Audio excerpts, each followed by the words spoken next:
నా తరఫున తెలుగు ప్రజల తరఫున కేంద్ర ప్రభుత్వం తరఫున హృదయపూర్వకమైనటువంటి శుభాకాంక్షలు. ఎందుకంటే తెలుగు సినీ పరిశ్రమలో అక్కినేని నాగేశ్వరరావు గారి తర్వాత మీరు పద్మవిభూషణ్ తీసుకోవడము మాకందరికీ గర్వకారణం. మీ యొక్క 45 ఏళ్ల సినీ జీవితంలో పునాది రాళ్ళు వేసుకుంటూ స్వయం కృషితో ఈరోజు ఎదుగుతూ వస్తున్నారు. ఎంతో కష్టపడి మీరు ఈ స్థాయికి చేరుకున్నటువంటి మీకు ఈరోజు కేంద్ర ప్రభుత్వం పద్మవిభూషణ్తో సన్మానించడము నిజంగా ప్రతి తెలుగు బిడ్డ గర్వపడాల్సినటువంటి అంశమని నేను భావిస్తా ఉన్నాను. Thank you so much. Padma Vibhushan వచ్చిన ఈ సందర్భంలో మీరు అభినందించడానికి నా స్నేహితుడిగా చిరకాల మిత్రుడిగా మీరు రావటం అన్నది నాకు చాలా చాలా సంతోషం, మిక్కిలి ఆనందంగా ఉంది. అండ్ మీ ప్రేమని మీ అభిమానాన్ని ఆస్వాదిస్తున్నాను. Thank you so much. ఢిల్లీలో రాష్ట్రపతి చేతుల మీదుగా తీసుకుంటున్నారు కాబట్టి మేము దానికంటే ముందే మిమ్మల్ని కలవాలి, అభినందించాలనేటువంటి ఆలోచనతో ఈరోజు మీ దగ్గరికి రావడం జరిగింది. మోస్ట్ వెల్కమ్ అండి. దక్షిణ భారతదేశంలో రజనీకాంత్ గారు కానీ మీరు కానీ ఒక మంచి నైతిక విలువలతో కూడినటువంటి నటులుగా మంచి పేరు తెచ్చుకున్నారు. అంతేకాకుండా మన తెలుగు ఇండస్ట్రీస్కి వచ్చినప్పుడు తెలుగు ఇండస్ట్రీలో అప్పుడప్పుడు అనేక రకాల సమస్యలు వస్తుంటాయి, క్రైసిస్ వస్తూ ఉన్నప్పుడు ప్రభుత్వంతో కానీ మీ నటుల మధ్యలో కానీ సినిమా ఇండస్ట్రీ మధ్యలో కానీ వచ్చినప్పుడు సీనియర్ నటుడిగా మెగాస్టార్గా అందరినీ సమన్వయపరుస్తూ మరి ముందుకు తీసుకెళ్ళేటువంటి వారు. అలాంటి మీరు ఈరోజు మరి పద్మవిభూషణ్ రావడం అనేటువంటిది మరి అందరం సంతోషించాల్సిన అంశం అని నేను భావిస్తాను. ఈ ఇండస్ట్రీ లేకపోతే మేము లేవండి. మా చదివిన చదువుకు కానీ మన బ్యాక్గ్రౌండ్కి కానీ ఏదో ఒక మారుమూల ఉద్యోగం చూసుకుంటూ ఉండాల్సిన వాళ్ళు ఈ రోజున ఇంత సెలబ్రిటీ స్టేటస్ కానీ ప్రపంచవ్యాప్తంగా ఎక్కడ మన వాళ్ళు ఉన్నా సరే అక్కడ గుర్తింపు కానివ్వండి, ఇవన్నీ రావటం అంటే కనుక కళామ తల్లి ఆ సినిమా ఇండస్ట్రీ నాకు పెట్టిన భిక్షగా నేను ఫీల్ అవుతుంటాను. ఆ ఇండస్ట్రీ లేకపోతే ఏం లేదు. అందుకని ఇలాంటి ఇండస్ట్రీకి ప్రత్యుపకారంగా నేను ఏం చేయాలి, నాకు ఇంత స్థానం ఇచ్చిన ఇండస్ట్రీకి తిరిగి నేను ఏమి ఇవ్వగలను అనేటటువంటి ఒక గ్రాటిట్యూడ్ నుంచి మొదలైంది. క్రైసిస్ వచ్చినప్పుడు నేనేదో నా భుజం కాయాలి, నా వంతు సహాయం చేయాలి అనే ఆలోచన. ఒక ఇంటికి పెద్ద బిడ్డగా పెద్ద కొడుకుగా ఆ ఇంటి కుటుంబ బాధ్యతలకి తన వంతు సహాయం ఎలా చేస్తాడో అలాగే నిర్వర్తించాలని ఉంటుంది. కానీ ప్రతిదానికి పెద్ద నేను అనేటువంటి బేషిజానికి మాత్రం పోవాలని కారణం ఒకటి అనుకుంటే మీరంటే అందరు యాక్సెప్టబిలిటీ ఉంటుంది. అది కూడా ఆ యాక్సెప్టబిలిటీ చిన్నవాళ్ళు కానీ పెద్దవాళ్ళు కానీ ఈ రంగం కానీ ఆ రంగం కానీ మీరు ఏదైనా ఒక మాట చెప్తే దాని మీద మీరు నిలబడతారు, మిగతా వాళ్ళు కూడా మీ మాట గౌరవం ఇస్తారు. అది కారణం నేను అనుకుంటాను. సినిమా రంగం నుంచి రాజకీయాలకు వచ్చి కూడా రాజకీయాలలో మీకంటూ ఒక ప్రత్యేక స్థానాన్ని సంపాదించుకున్నారు. మీరు కొత్త ఒరవడి రాజకీయాల్లో కూడా తీసుకురావడం, మీరు చేపట్టినటువంటి ప్రచార కార్యక్రమం కానీ మీకు వస్తున్నటువంటి స్పందన కానీ అద్భుతంగా మేమందరం ప్రతి కార్యక్రమాన్ని వేరే ప్రత్యామ్నాయ పార్టీలో ఉన్నప్పుడు కూడా మీ రాకను మేము గమనించే వాళ్ళము. మీరు చేస్తున్నటువంటి ప్రచారము కొత్త ఒరవడి మీరు అద్భుతంగా చేశారు. ప్రాంతాలకు అతీతంగా మీకు స్పందన లభించింది, చాలామంది గెలిచొచ్చారు. ఒక ఆర్టిస్ట్గా నేను మంచి స్థితిలో ఉన్నప్పుడు రాజకీయాల్లోకి వెళ్ళాల్సినటువంటి ఒక పరిస్థితులు నెలకొన్నాయి. ఆ సమయంలో నేను ప్రజలకి ఏదో చెయ్యాలనే తప్పనే ప్రధానం తప్ప ఎలాంటి పొజిషన్స్ ఏమిటి దీని మీద నాకు దృష్టి లేదు. ఎందుకంటే అన్నిటికీ మించినటువంటి ఉన్నతమైన స్థానాన్ని వాళ్ళ మనసులో వాళ్ళు ఇచ్చిన తర్వాత దానికి మించి నాకు ఏది కావాలి కోరిక లేదు నాకు. అయితే ఏదో చిన్న ఎత్తున మనకి తెలిసి మనకు అందుబాటులో ఉన్నటువంటి చారిటబుల్ ట్రస్ట్ ఇవి పెట్టి చేస్తాను, నేత్రదానం అని రక్తదానం అని చేస్తున్నాం. కానీ పెద్ద ఎత్తున చేసే అవకాశం భగవంతుడు ఇస్తే కనుక అది చిత్తశుద్ధితోటి నేను మనసావాచ కర్మేణ చెయ్యాలి అని ఆ రకంగా నా కృతజ్ఞత తీర్చుకోవాలని మాత్రం చూపించాలని మాత్రం నాకు ఎప్పుడు ఉంటుండేది. నాకు ఇప్పటికి జ్ఞాపకం ఉంటుంది. ఇది అంతకుముందు ఒకటే ఉండేది, ఇలా పెట్టినప్పుడల్లా ప్రతిసారి మీరే జ్ఞాపకం వస్తారు నాకు. ఎంత కీన్ అబ్జర్వేషన్. రాజకీయంగా ఉన్నప్పుడు మాత్రం నాకు ఎనలేని సంతృప్తి ఎక్కడ లభించిందంటే ముఖ్యంగా ఇప్పుడు తమరు చేస్తున్నటువంటి శాఖ ఉంది కదా టూరిజం, అది నేను మీకంటే కొంచెం ఒక స్టెప్ ముందుగా దాన్ని నేను అవి నిర్వర్తించినప్పుడు ఆ శాఖలో మంత్రిగా నాకు పొందినటువంటి అనుభూతి కానీ లభించిన సంతృప్తి కానీ అంతా ఇంత కాదు. ఆ రకంగా మాత్రం రాజకీయాలకు వస్తే ఇంత చేయొచ్చా అనేది మాత్రం నాకు సుస్పష్టంగా నాకు అనుభవపూర్వకంగా తెలిసొచ్చింది మంత్రిగా ఉన్నప్పుడు టూరిజానికి. అది అలా అలా వెళ్ళి ఆఖరికి ఒక కల్నరీ ఇన్స్టిట్యూట్ అనేది నాకు అవకాశం తిరుపతిలో నేను వెళ్ళాను. అద్భుతమైనటువంటి ఇన్స్టిట్యూట్ అది.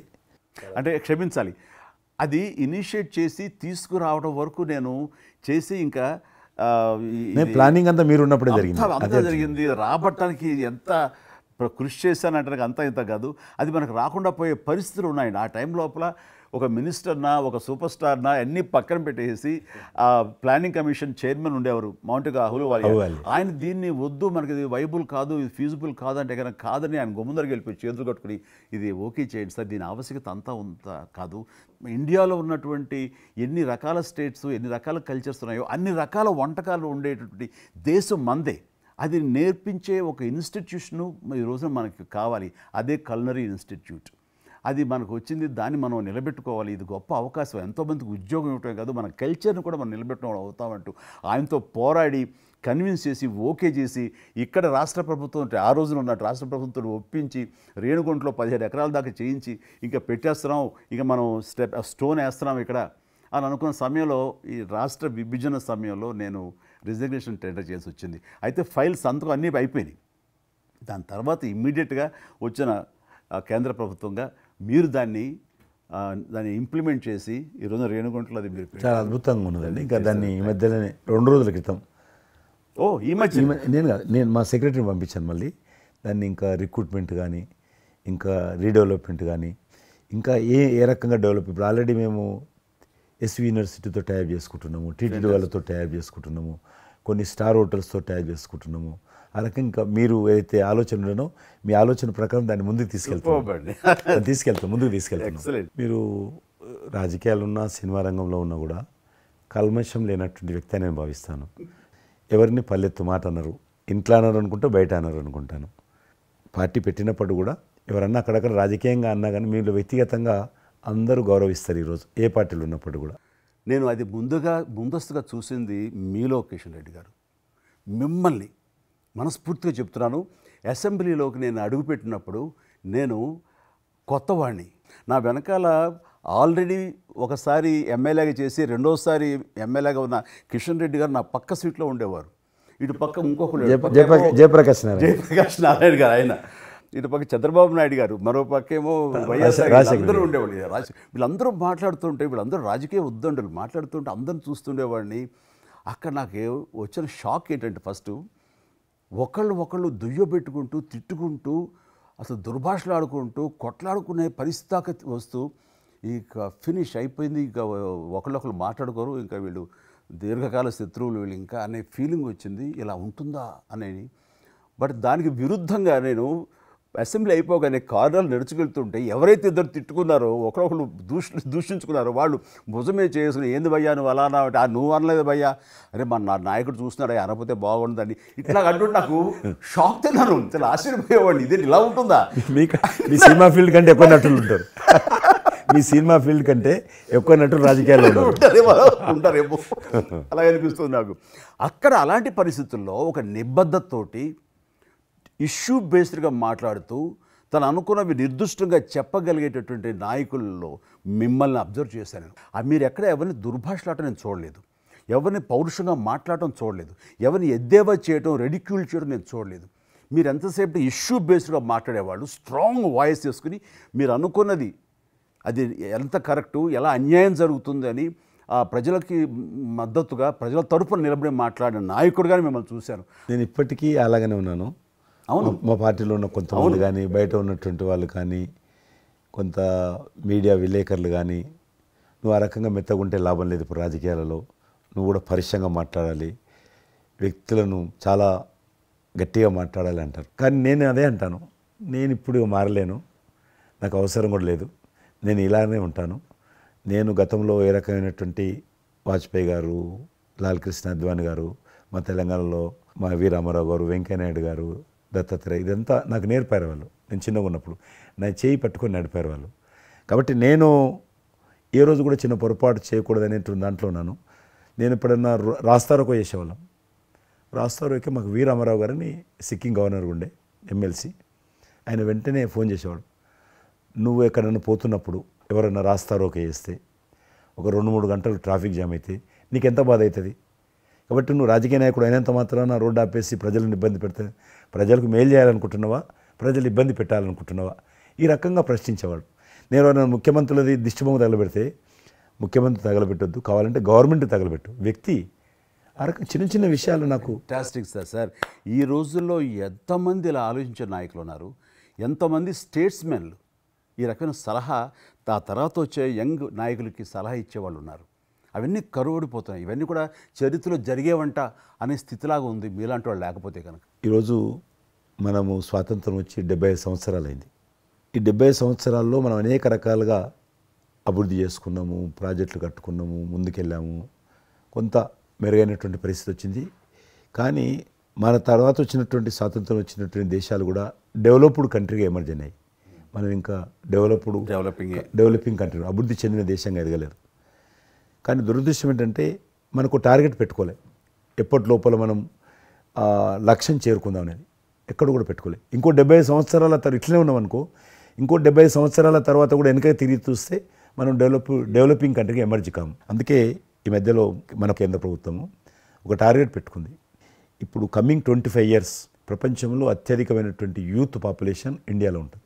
ఎగ్జాక్ట్లీ. కాబట్టి ఈ 25 years అమృతకాలం అంటారు దీన్ని. ఎగ్జాక్ట్లీ. ప్రధానమంత్రి కూడా అప్పుడప్పుడు అంటుంటారు ఇది అమృతకాలం. కాబట్టి ఈ 25 years మన యూత్ కానీ ప్రతి ఒక్క ఫీల్డ్ కానీ మనము ఇప్పుడు సినిమా ఫీల్డ్ అందుకు సినిమా ఫీల్డ్ 2047లో ఏ రకంగా ఉండాలి, ప్రపంచాన్ని ఏ రకంగా డామినేట్ చేయాలి, అగ్రికల్చర్ ఏ రకంగా డామినేట్ చేయాలి, ఇండస్ట్రీ ఏ రకంగా డామినేట్ చేయాలి, ఎన్జిఓస్ ఏ రకంగా పనిచేయాలి, ఆర్థిక వ్యవస్థ ఏ రకంగా ఉండాలి, ఆ రకంగా ఎవరికి వారు 140 కోట్ల మంది మనం అనుకొని 2047 లోపల 100 సంవత్సరాల స్వాతంత్ర పండుగ జరుపుకుంటాము. ఆ రోజుకు మనం అభివృద్ధి చెందిన దేశంగా ఎదగాలి. ఇంకొక మాట అంటారు ప్రధానమంత్రి గారు, అప్పుడు ఏ పార్టీ ఉంటుందో అధికారం మనకు అనవసరం. అప్పుడు ఎర్రకోట నుంచి ఏ ప్రధానమంత్రి ఏ వ్యక్తి జాతీయ పతాకం ఆవిష్కరిస్తారో మనకు సంబంధం లేదు, ఎవరైనా ప్రజలు అనుకుంటారు.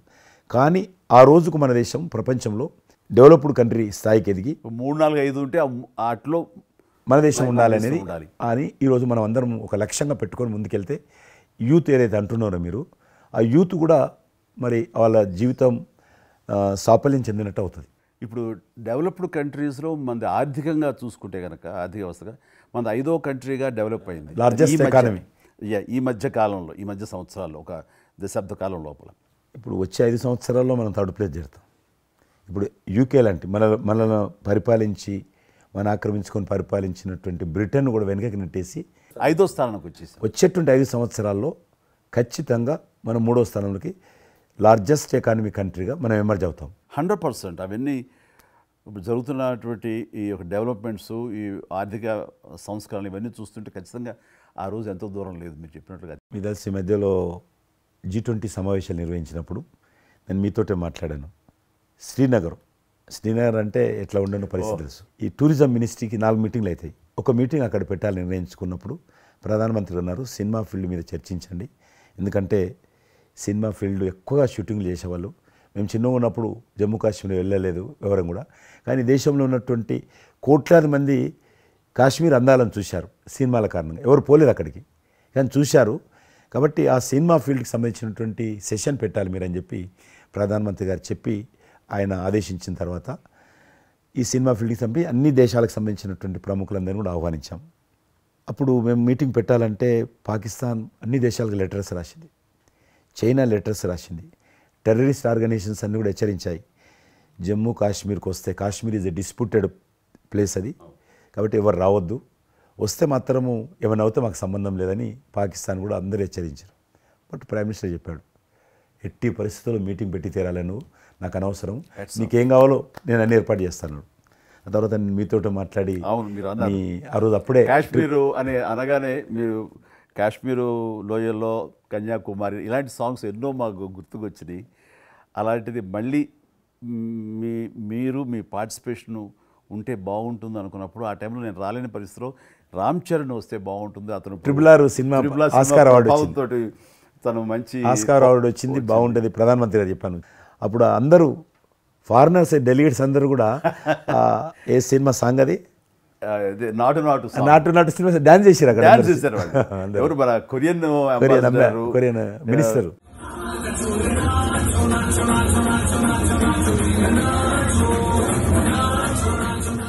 అలాగే ఇంకొక జర్మన్ అంబాసిడర్స్ చాలా మంది కింద మీరు చూసింది కొద్దిమందిని కింద చాలా మంది చేశారు ఆ పాట పెట్టి చేసినప్పుడు. సో ఇప్పుడు మీకు మనం చేస్తున్నాను లాస్ట్ 2023లో ఇప్పుడు ఆ ఆర్టికల్ 370 తెలిగించిన తర్వాత 23 కానీ 22 కానీ ఆల్మోస్ట్ మోర్ దెన్ 300 పిక్చర్స్ అవి మరి ఓటీటీ సినిమాలు కావచ్చు, టీవీ సీరియల్స్ కావచ్చు, మన సినిమాలు కావచ్చు, కొన్ని బయట దేశాలకు సంబంధించినటువంటి సినిమాలు కూడా ఆల్మోస్ట్ 300 పిక్చర్స్ షూటింగ్ జరిగాయి అక్కడ లాస్ట్ 2 ఇయర్స్లో.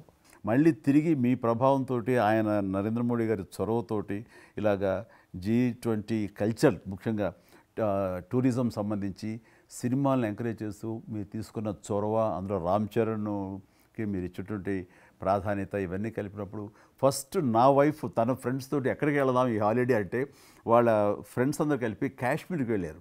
అన్నిటికీ మించి మన భారత జాతీయ జెండా రెపరెపలాడుతున్నది. మీకు తెలుసలేదు మా పార్టీ తరఫున మాకు మురళీ మనోహర్ జోషి గారు ఉండేవారు, పార్టీ అధ్యక్షుడు అద్వానీ గారి తర్వాత. ఆయన కన్యాకుమారి నుంచి కాశ్మీర్ వరకు యాత్ర తీసాం మేము.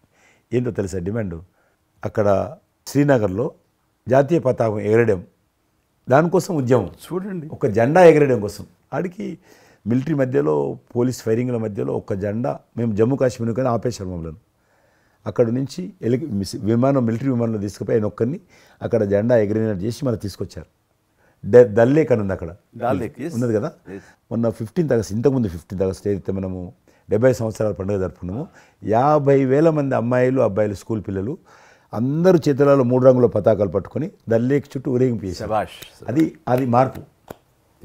ఇంకొకటి నాకు సంతోషం ఏంటంటే, మీరు రాజకీయాలకు రాకముందే మీకంటూ ఒక ప్రత్యేక స్థానం సర్వీస్ యాక్టివిటీలు చిరంజీవి చారిటబుల్ ట్రస్ట్ చాలా పెద్ద ఎత్తున చేయడం అనేటువంటిది నిజంగా అది చాలామందికి ఆదర్శమైంది.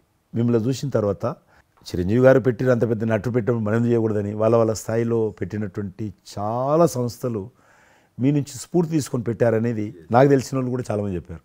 కాబట్టి అది గొప్ప విషయం. మీకు ఎందుకు వచ్చిన ఐడియా? అది ఏదైనా సరే ముందు మన మనసులో తిరిగి ప్రత్యుపకారంగా ఏదైనా చెయ్యాలి అనే భావం ఒకటి ఉంటేనండి అవకాశాలు ఎదురుగా ఉంటాయండి మన ఎదురుగా.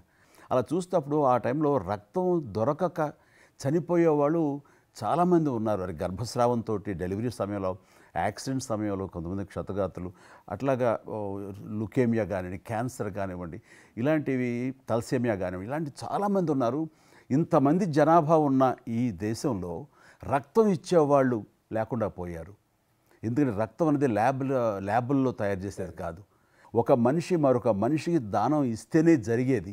సో ఆ మాత్రం ఆల్టర్నేటివ్ లేదు, లేదు, ప్రత్యామ్నాయం లేదు. సో ఇది కేవలం మంచి మనసుతోటి ఉండేవాళ్ళు ఇచ్చేదే.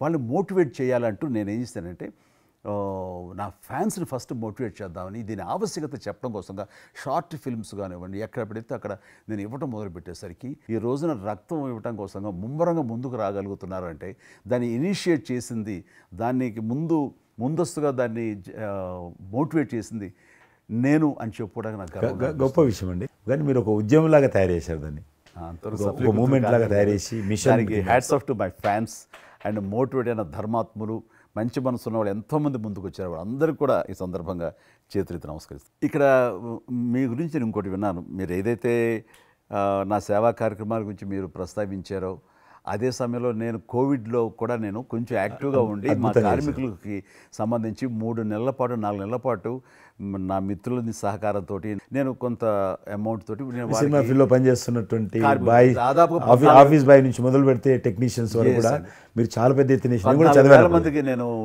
గ్రాసరీస్ ఇవ్వగలిగాను వాళ్ళకి బయటికి రాని పరిస్థితిలో. బట్ అదే పరిస్థితిలో మీరు దేశవ్యాప్తంగా మీరు ముఖ్యం ఇక్కడ మన రాష్ట్రానికి సంబంధించి తెలంగాణలో మీరు ఫ్రంట్ లైన్లో ఉండి ప్రతి వాళ్ళని పరామర్శిస్తూ, ప్రతి హాస్పిటల్కి వెళుతూ ఎవరైతే ఆ రోజున ఫ్రంట్ లైన్ హీరోస్ ఉన్నారో వాళ్ళందరినీ పరామర్శిస్తూ మీరు అద్భుతంగా పెద్ద ఎత్తున చేశారు. అదే కాకుండా మన ఇండియా లెవెల్లో మీరు corona command control room, corona command control room మీకు మీ ఆధ్వర్యంలో జరిగింది. అప్పుడు మీరు చేసిన సేవల గురించి దేశం ప్రస్తావించారు. అంటే అప్పుడు నోడల్ మినిస్ట్రీ హోమ్ మినిస్ట్రీ ఉండింది. ఏమైనా డైరెక్షన్స్ దేశానికి ఇవ్వాలన్నా, రాష్ట్ర ప్రభుత్వాలకు ఇవ్వాలన్నా, లాక్డౌన్ ఎక్కడ పెట్టాలి, ఎక్కడ పెట్టకూడదు, ఎప్పుడు పెట్టాలా, లాక్డౌన్లో ఏ స్థాయికి వెళ్ళాలా అన్నీ కూడా హోమ్ మినిస్ట్రీ ఇచ్చేది. నేను అప్పుడు హోమ్ మినిస్ట్రీలో ఉన్నాను. ప్రజలకు రోజువారీ అవసరమైనటువంటి 24 మినిస్ట్రీస్ ముగ్గురు జాయింట్ సెక్రటరీస్ ఒక్కొక్క మినిస్ట్రీ నుంచి 8 గంటల చొప్పున హోల్ నైట్ టు డే 24/7 ఆ బ్యాచ్ కరోనా కంట్రోల్లో కూర్చోవాలి. ఆ రకం కూర్చున్నప్పుడు దానికి యాజ్ ఎ మినిస్టర్గా నన్ను ఇన్ఛార్జ్ పెట్టారు ప్రధానమంత్రి గారు, అమిత్ షా గారు. చాలా అద్భుతంగా నేను కూడా ఆల్మోస్ట్ 1.5 మంత్ ఆఫీసులోనే పడుకున్నాను. మిలిటరీ విమానాలలో ఆక్సిజన్ పంపించాను, మీకు తెలుసు. మిలిటరీ విమానాలు ఒక విమానం ఢిల్లీ నుంచి ఆక్సిజన్ తీసుకొని వస్తే గ్రీన్ ఛానల్ ద్వారా హైదరాబాద్ సికింద్రాబాద్ స్టేషన్ వచ్చేంత వరకు కూడా ఎక్కడ ఆగకపోయేది. అంత నెట్వర్క్ గ్రీన్ ఛానల్ అంటారు. ఆ రకంగా విమానాల ద్వారా నేను గాంధీ హాస్పిటల్కి ఆల్మోస్ట్ 12 సార్లు పోయాను లోపలికి.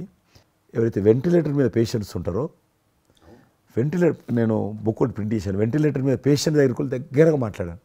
దేవుడి మీద భారం ఇచ్చి తిరిగాను. ఆ రకంగా ఎందుకు వెళ్ళానంటే ఏదో పబ్లిసిటీ కోసం కాదు. డాక్టర్లు పనిచేస్తున్నారు, ఆడ నర్సులు పనిచేస్తున్నారు, ఆడ శానిటేషన్ సిబ్బంది పనిచేస్తారు, క్లీన్ చేయడం.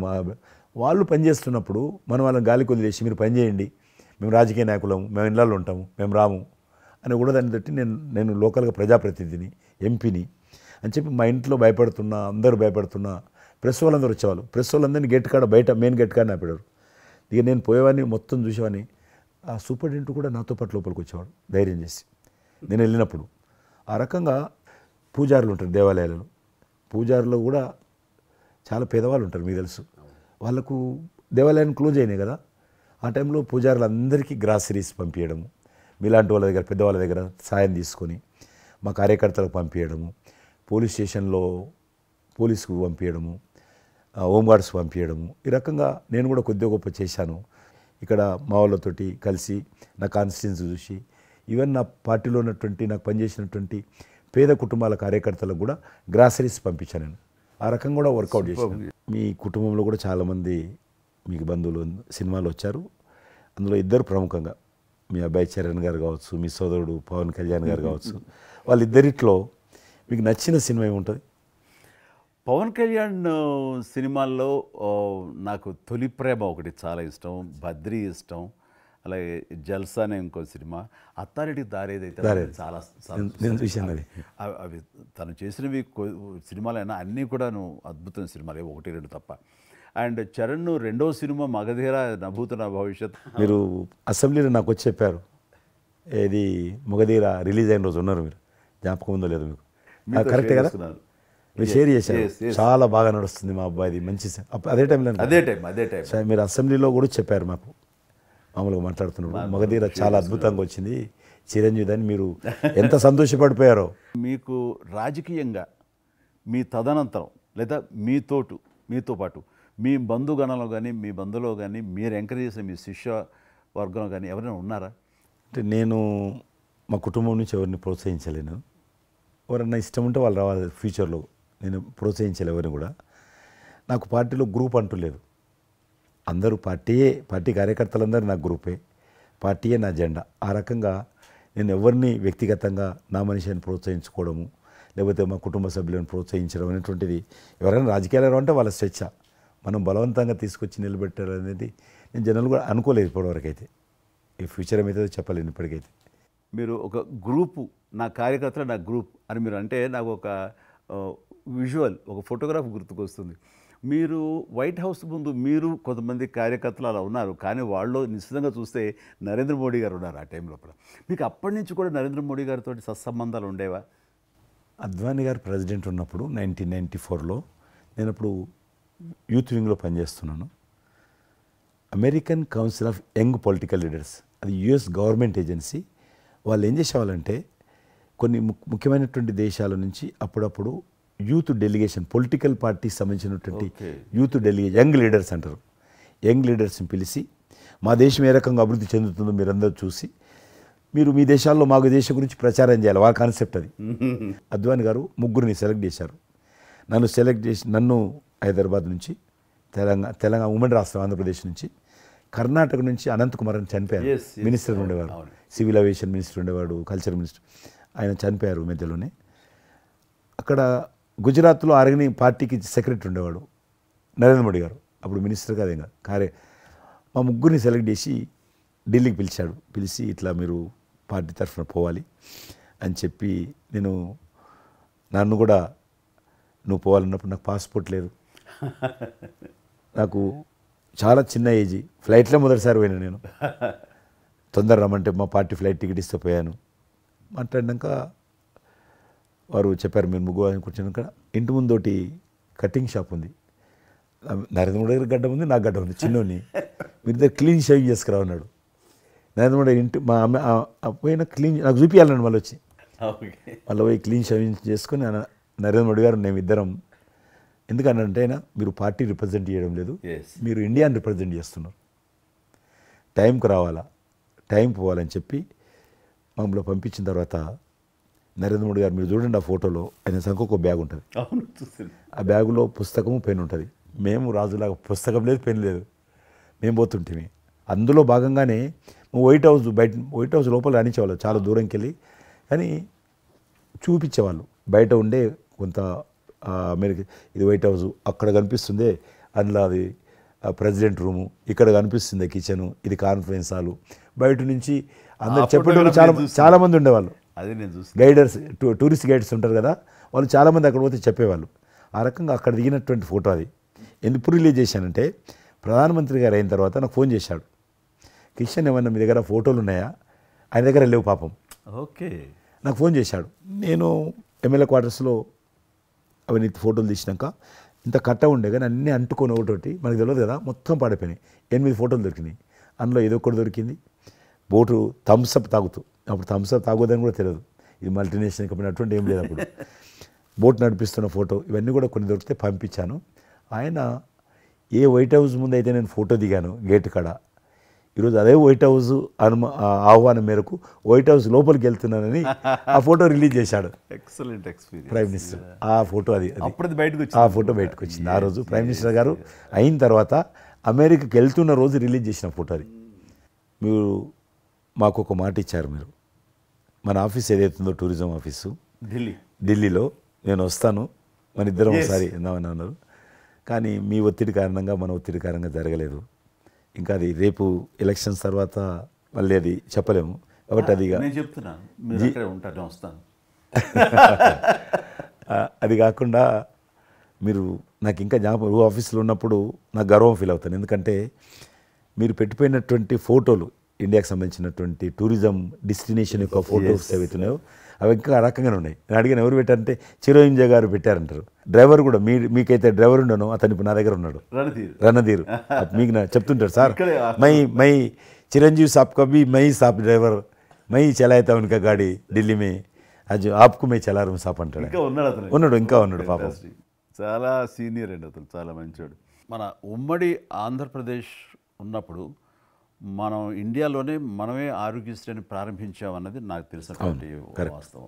ఆ తర్వాత మిగతా రాష్ట్రాలు కూడా వ్యాపించింది అనేది చాలా ఇది. అలాంటి ఆరోగ్యశ్రీకి కిషన్ రెడ్డి గారే ఆద్యులు, అంకురార్పణ చేసిన వాళ్ళు అని బయట బాగా వినికిడి ఉంది. ఆ తర్వాత ప్రభుత్వాలు పికప్ చేసాయి. అది ఎందుకు, ఎలాగా, అది మీరు ఎట్లా ఇనిషియేట్ చేశారు ఆరోగ్యశ్రీ అనేది? 2004 నేను ఎమ్మెల్యే అయినప్పుడు పేరున్న మందకృష్ణ మాదిక్ గారు, ఆయన వాళ్ళకి సంబంధించినటువంటి ఎస్సీ వర్గీకరణ మీద పోరాటం చేస్తూనే సామాజిక సమస్యల మీద కూడా పోరాటం చేసేవారు. దివ్యాంగులకు పెన్షన్ పెంచాలని ఆయన తిరుగుతున్నప్పుడు ఈ అనేక జిల్లాలలో గుండె జబ్బులు ఉన్నటువంటి పిల్లలు జన్మించేవాళ్ళు. వాళ్ళకి ఆ రోజు ఒక ఆపరేషన్ చేయాలంటే 10 లక్షలు, 12 లక్షలు, 13 లక్షలు అయ్యేది. పేదవాళ్ళకి అది అవకాశం ఉండేది కాదు. చాలామంది చనిపోయేవాళ్ళు కూడా. అప్పుడు రాజశేఖర రెడ్డి గారు ముఖ్యమంత్రిగా ఉన్నారు. మేము ట్యాంక్ బండ్ కింద అంబేద్కర్ భవన్ ఉంది, అక్కడ మీటింగ్ పెట్టుకున్నాము. ఒక 3000 మంది పసిపిల్లలు వాళ్ళ తల్లిదండ్రులు వచ్చారు. మీటింగ్ అయినాక ఆ మీటింగ్లోనే ఒక అబ్బాయి చనిపోయాడు. ఇప్పుడు ఏం చేయాలి సేమ్ అబ్బాయి అంతే వచ్చాడు, చిన్న పసిబాబు అందే వచ్చాడు, అబ్బాయి చనిపోయాడు. మేము ఏం చేసినాం, నేను మందకృష్ణ గారు కలిసి, నేను కూడా ఉద్యమానికి వెళ్ళాను.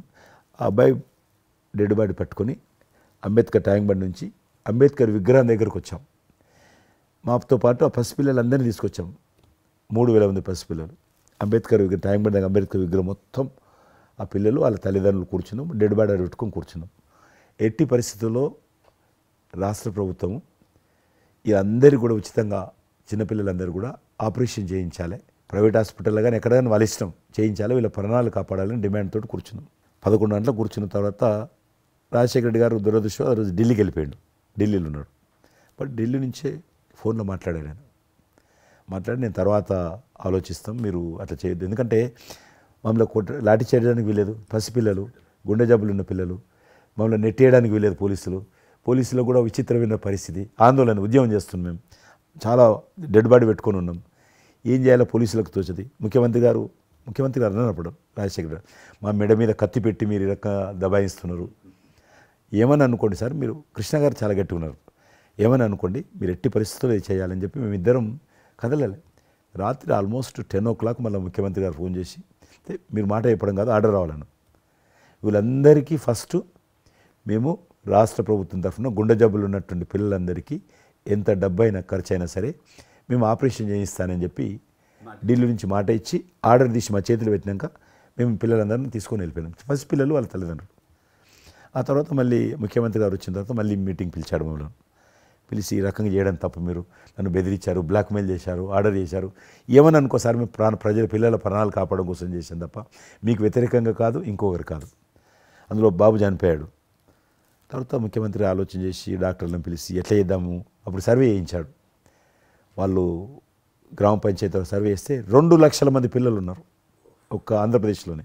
ఉభయ రాష్ట్రాల్లో గుండెకు జబ్బు హోల్ ఉండి పుట్టినటువంటి వాళ్ళు 2 లక్షల మంది పిల్లలు ఉన్నారు. ఇంతమందికి నేను ఎట్లా చేస్తా అది ఇదని మళ్ళీ సర్వే వచ్చిన తర్వాత వెరిఫికేషన్ వచ్చిన లిస్ట్ తీశాడు, అంచనా వచ్చిన తర్వాత అప్పుడు ఆయన ఇన్సూరెన్స్ ఏదైనా చేద్దామా అని, ఆయన డాక్టర్ కదా ఒరిజినల్గా, ఆయన డాక్టర్ వృత్తి, చదువుకున్నది MBBS అయినా, ఆయనకి ఈ విషయం బాగా తెలుసు కాబట్టి ఏం చేద్దామని ఆలోచన చేసి అప్పుడు ఇన్సూరెన్స్ పథకం ఆ పిల్లల కారణంగా, గుండె జబ్బులు ఉన్నటువంటి పిల్లల కారణంగా ఆ 2 లక్షల మందికి పిల్లలు ఇన్సూరెన్స్ చేయాలన్న వచ్చినటువంటి ఆలోచనే ఈ ఆరోగ్యశ్రీ పథకం. అలా మీరు ఇనిషియేట్ చేసినటువంటి ఈ ఆరోగ్యశ్రీ కానివ్వండి, ఇది నిజంగా ఇలాంటి సామాజిక స్పృహ అనేది రాజకీయంగా ఆలోచిస్తే వచ్చేది కాదండి. ఇది మానవతా విలువలతోటి, మానవత్వంతో ఆలోచించారు కాబట్టి ఈ రోజున అది సఫలీకృతం కాగలిగింది. భారతదేశంలోనే అది ఒక అందరూ ఆచరించేటువంటి గొప్ప పథకం అయింది. అది ఎంతమంది లబ్ధి పొందుతారో వాళ్ళందరూ బ్లెస్సింగ్స్ మీకు ఉండాలి. అసెంబ్లీలో ఉండగా నాకు ఒక రిప్రజెంటేషన్ ఇచ్చారు. ఈ హోమ్ గార్డ్స్ గురించి మీరు తీసుకున్న శ్రద్ధాశక్తి, ఆహ్వానించిన మీరు పడ్డ తపన కానీ అంతా ఇంత కాదు. అండ్ అది మీరు ఈ రోజున వాళ్ళకి ఏదైనా లబ్ధి చేకూరిందంటే దానికి కూడా నాంది పలికిన వాడు కిషన్ రెడ్డి గారు. 3,000 జీతం ఉండేది సార్ వాళ్ళకు కుటుంబము. వాళ్ళు 12 గంటలు, 13 గంటలు, 14 గంటలు, ఇప్పుడు ట్రాఫిక్ చేస్తుంటారు కదా, వాళ్ళు 12 గంటలు దుమ్ము ధూళి ఎండలో వాళ్ళు ఇట్లా ఏలు పెడితే మొత్తం మన చేయి నల్లగా అవుతుంది, అంత మట్టి కాలుష్యంతో ఉంటారు వాళ్ళు. రోజు వాళ్ళు ఇచ్చే బట్టలు తెల్ల షర్ట్ వేసుకోవాలి, వాళ్ళు కాకి ప్యాంట్ వేసుకోవాలి. ఉదయం వేసుకునే షర్టు 2 గంటలలో కలర్ మారిపోతుంది. మనం ఇచ్చేటువంటి 3,000 రూపాయలు అలా డ్రెస్ ఉతకడానికే సరిపోతుండే. అందుకే కిషన్ రెడ్డి గారు మీరంటే ఎందుకు గౌరవం అంటే, మీరు రాజకీయ లబ్ధి గురించి ఎప్పుడు చూసేవాళ్ళు కాదు, మీ కాన్స్టిట్యున్సీకే పరిమితమైన మీరు ఎప్పుడు కాదు, విస్తృతంగా అందరికీ లబ్ధి చేకూరే విధంగా తీసుకున్నారు. కాబట్టి అలాంటి మీకు ఆ బలం, మీ వాయిస్కి ఆ స్ట్రెంగ్త్ అలాగా, ఎందుకంటే మీ ఆశయంలో ప్యూరిటీ ఉంది, మీ ఆశయంలో చిత్తశుద్ధి ఉంది మీ ఆచరణలో. కాబట్టి మీలాంటి నాయకుల వల్లనే అవుతుంది ఏదైనా సరే. జనవరి 22 నాడు నేను టీవీలో చూశాను, మీరు అయోధ్యలో రామమందిర నిర్మాణంలో మీ దగ్గర కెమెరాలు పెట్టడము, మీరు కామెంట్ చెప్పడము, మిమ్మల్ని పిలవడము, మీరు పోవడము, మీరు ఆ రోజు టీవీలో దేశమంతా అన్ని టీవీలు మాట్లాడాయి.